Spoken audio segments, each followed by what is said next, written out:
अस्सलाम वालेकुम दोस्तों, मैं उम्मीद करती हूँ आप लोग दुनिया के किसी भी हिस्से में हो बखैरियत होंगे। जिन नए दोस्तों ने इस चैनल को सब्सक्राइब किया है उनका बहुत शुक्रिया। आप लोग जानते हैं आज 6 सितंबर है। मैं अपनी यादों का वो बाब बहुत मुख्तसरन आप लोगों को सुनाना चाहूँगी जो 6 सितंबर 1965 की जंग से वाबस्ता हैं। इसलिए कि पहले भी मैं आप लोगों को बता चुकी हूँ कि मेरे वालिदैन उन दिनों सरगोदा में मुकीम थे और सरगोदा का फ़ज़ाइया का अड्डा यानी हवाई अड्डा भारत के हवाई हमलों का ख़ास हदफ हुआ करता था और उसके बहुत धुंधले से ह्योले मेरे जहन के पर्दे में कहीं ना कहीं बिल्कुल नक्श हैं। सरगोदा का ये हवाई अड्डा पाकिस्तान बनने से पहले ही वहाँ मौजूद था। ये शहर के मज़ाफ़ात में कराना पहाड़ियों के दरमियान में बना हुआ था और बहुत ही महफूज तस्वुर किया जाता था। मुझे याद पड़ता है कि 6 सितंबर की खुनक सी शाम हम सब लोग रेडियो के इर्द गिर्द जमा थे और सदर जनरल मोहम्मद अयूब खान के खिताब का इंतज़ार कर रहे थे, क्योंकि उसी रोज़ यानी 6 सितंबर की अलसुबह भारत ने लाहौर और सियालकोट की सरहद पर भरपूर ज़मीनी हमला कर दिया था, जिसकी ज़ाहिर है कि खबर रेडियो पाकिस्तान से नशर हुई थी। जो मुझे याद पड़ता है वो काफ़ी शाम का वक्त था जब सदर जनरल मोहम्मद अयूब खान की आवाज़ रेडियो पर बुलंद हुई। उन्होंने बहुत ही पुरजोश अंदाज में ये कहा कि मेरे अजीज़ हम वतनों, दुश्मन मुल्क ने वतनी अजीज़ पर अचानक बुज़दिलाना हमला कर दिया है, मगर उसे पता नहीं कि उसने किस कौम को ललकारा है। उसका मुंह तोड़ जवाब दिया जाएगा और हमारी फौज और हमारे जवान उस वक्त तक लड़ेंगे जब तक दुश्मन की तोपें खामोश नहीं हो जाएंगी। बहुत मुख्तसर सा खिताब था, शायद 2 या 2.5 मिनट का, और उसके बाद ज़ाहिर कौमी तराना बजाया गया और रेडियो से फिर जंगी तराने और कौमी गीत शुरू हो गए। लेकिन ये खिताब जब ख़त्म हुआ तो मैंने देखा कि मेरे वालिदैन काफ़ी परेशानी के आलम में वहाँ पर बैठे हैं, क्योंकि किसी को ये समझ में नहीं आ रहा था कि ये सब कुछ क्या हो गया, अचानक क्यों हुआ और अब इसका मतलब क्या है, इस जंग का क्या मतलब है। अब किसी को कुछ अंदाज़ा नहीं था कि आगे क्या होने वाला है। बहरहाल अगले ही रोज़ तमाम स्कूल कॉलेजेस बंद हो गए, बाज़ार एकदम से सब सुनसान हो गए। फिर कोई 2-3 दिन बाद रेडियो पाकिस्तान से ही ये ऐलानात नशर होने शुरू हुए कि हवाई हमलों के वक्त कोशिश कीजिए कि आप पुख्ता इमारतों से दूर रहें। अगर आप लोग कमरों के अंदर हैं तो निकल के बाहर सहनों में आ जाइए और अगर मुमकिन हो तो फिर अपने सहनों में एक खंदक खुदवाइए और उनको पत्तों से ढकिए, दरख्तों से ढकिए, इस किस्म के ऐलानात वगैरह। शुक्र है उस ज़माने में अभी घरों में सहन हुआ करते थे, लिहाजा हमारे वालिदैन ने भी सहन में एक लंबी सी खंदक खुदवाई और फिर उसे दरख्तों से ढक दिया गया।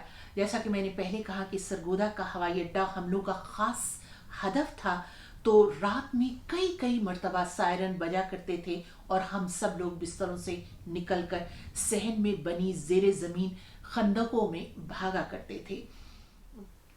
शुरू शुरू में तो बिल्कुल ऐसा महसूस होता था कि हम किसी कब्र में उतर रहे हों, और उन दिनों सितंबर में शामें और रातें काफ़ी ठंडी भी हो जाया करती थी, तो वहाँ बैठकर ठंड भी महसूस होती थी। और जिस वक्त हम बम गिरने की और जहाज़ों के उड़ने की आवाज़ें सुना करते थे तो एक तरह से खौफ की लहर से दौड़ जाया करती थी। गो के हमारा घर हवाई अड्डे से कई मील के फासले पर था, लेकिन रात के सन्नाटे में वो सब आवाज़ें बहुत ही वाज़े सुनाई देती थी। और फिर जब हम सब लोग खंदकों में बैठे होते थे तो ये दिल चाहता था कि काश ये रात जो है वो बस पलक झपकते ही गुजर जाए, मगर भला कहाँ। उस माहौल में वो 7 घंटे की रातें भी यूं लगता था जैसे कोई 7 दिन की तरह गुजर रही हैं। ये बिल्कुल पहला मौका था कि हम लोग इस तरह से हवाई हमलों के बराह रास्त जद में थे। और मुझे याद है कि जिस वक्त वो हमला हो रहा होता था, बम गिरने की आवाज़ें आ रही होती थी, जहाज़ों के उड़ने की आवाज़ें आ रही होती थी, تو میرے والدین دعائیں مانگ رہے ہوتے تھے کہ اللہ تعالیٰ ہمارے پائلٹوں کی، ہمارے ہوا بازوں کی حفاظت کرے اور وہ فتح یاب ہوں۔ حملے زیادہ تر رات کو ہوا کرتے تھے، مگر کئی مرتبہ دن کو بھی حملے ہوئے۔ ایک صبح میں نے خود اپنے گھر کے صحن سے ایک جہاز کی ٹیل میں دیکھا کہ آگ لگی ہوئی ہے اور وہ جہاز تیزی سے نیچے کی طرف جا رہا تھا۔ نہ جانے کہاں جا کر گرا ہوگا، لیکن پھر ریڈیو کی خبروں سے یہ پتہ چلا کہ وہ دشمن کا طیارہ تھا جسے پاکستان کے ہوا باز اسکواڈرن لیڈر ایم عالم نے مار گرایا تھا۔ اسکواڈرن لیڈر ایم عالم بنگالی نژاد تھے اور بہت ہی مشاق ہوا باز تھے، اور ان کو جنگ ستمبر کا ہیرو بھی کہا جاتا ہے، اور ان کو بعد میں ستارہ شجاعت بھی دیا گیا۔ ان دنوں خبریں ریڈیو پاکستان کے کراچی اسٹوڈیو سے ملک بھر میں نشر ہوا کرتی تھیں، تو جس وقت شکیل احمد، انور بہزاد اور انگلش میں انیتا غلام علی بہت روبدار آوازوں میں یہ بتایا کرتے تھے کہ کس طرح ہمارے جوانوں نے حملوں کا منہ توڑ جواب دیا، اور ہمارے ہوا بازوں نے اور ہمارے پائلٹوں نے کس طرح بالکل ٹھیک ٹھیک نشانے پر بم گرائے، تو ہم ہر خبر کو من و ان بالکل درست تسلیم کیا کرتے تھے۔ برسوں بعد یہ انکشاف ہوا کہ جنگ میں کامیابی کی جتنی خبریں سنائی جاتی تھیں، ان میں کچھ درست خبروں کے ساتھ ساتھ فرضی کارنامے بھی سنائے جاتے تھے۔ اسی لیے صحافتی دنیا میں یہ کہا جاتا ہے کہ جنگ میں سب سے پہلی موت سچ کی واقع ہوتی ہے، اور یہ پریکٹس صرف پاکستان تک محدود نہیں ہے۔ دنیا کے کسی بھی حصے میں حالت جنگ میں محاذ جنگ سے کوئی خبر کسی آزاد ذریعے سے حاصل کرنی بالکل ناممکن ہوتی ہے۔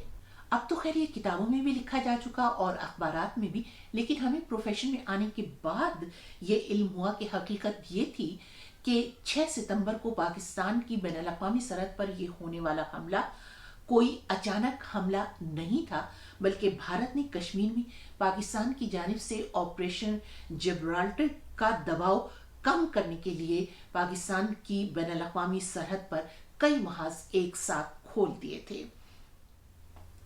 آپریشن جبرالٹر کشمیر میں خفیہ طور پر شروع کیا گیا تھا، جس میں چند ہفتے قبل یعنی اگست کے شروع میں کئی ہزار غیر فوجی جنگجوؤں کو مختصر سی تربیت دے کر کشمیر میں داخل کر دیا گیا تھا، جبکہ چھم سیکٹر میں باقاعدہ فوج کا مشن خاصی حد تک کامیابی سے پیش رفت کر رہا تھا۔ اسی پیش رفت کو روکنے کے لیے انڈیا نے پاکستان کی بین الاقوامی سرحد عبور کر کے صوبے پنجاب میں لاہور اور سیالکوٹ کی سرحدوں پر حملہ کر دیا تھا، جبکہ فوج کے کمانڈر یعنی جنرل ایوب کا یہ خیال تھا کہ انڈیا انٹرنیشنل بارڈر عبور نہیں کرے گا۔ کتنی عجیب بات ہے کہ کشمیر میں غیر اعلانیہ جنگ شروع کر دیں، اور جس ملک کو آپ دشمن مان کر چل رہے ہوں اس سے یہ توقع کریں کہ وہ سرحد پار نہیں کرے گا اور آپ پر جوابی حملہ نہیں کرے گا۔ کیوں نہیں کرے گا؟ بہرحال حکمرانوں کی منصوبہ بندی چاہے کچھ بھی ہو، چاہے وہ غلط ہو اور ان پر آپ کو کتنا ہی غصہ کیوں نہ ہو، لیکن جوانوں کی قربانیاں بھلائی نہیں جا سکتی، اور اس میں کوئی شک نہیں کہ ہماری افواج نے بھارتی فوج کے مقابلے میں تعداد میں کم ہونے کے باوجود بہادری سے وطن کا دفاع کیا اور اپنی جانیں قربان کی۔ پاکستان کی نقطہ نظر سے اگر دیکھا جائے تو اس نے متنازع ریجن کشمیر میں لائن آف کنٹرول کو پار کیا تھا، اور وہ بھی کوئی باقاعدہ فوج نہیں تھی بلکہ غیر فوجی جنگجو تھے۔ البتہ اسی مشن میں چھم سیکٹر میں پاکستان کی باقاعدہ فوج موجود تھی، لیکن اس نے کسی بین الاقوامی سرحد کو عبور نہیں کیا تھا، بلکہ ریاست کشمیر دونوں ملکوں کے درمیان ایک متنازع علاقہ تھا، اور یہ جو سرحد تھی یہ فائر بندی یعنی جنگ بندی لائن کہلاتی تھی۔ گویا یہ بھی کوئی بین الاقوامی سرحد نہیں تھی جس کو پاکستان کی فوج نے پار کیا تھا، لیکن بھارت نے باقاعدہ پاکستان کی بین الاقوامی سرحد کو عبور کیا اور اپنی باقاعدہ فوج کے ساتھ 3 محاذوں پر بھرپور حملہ کیا۔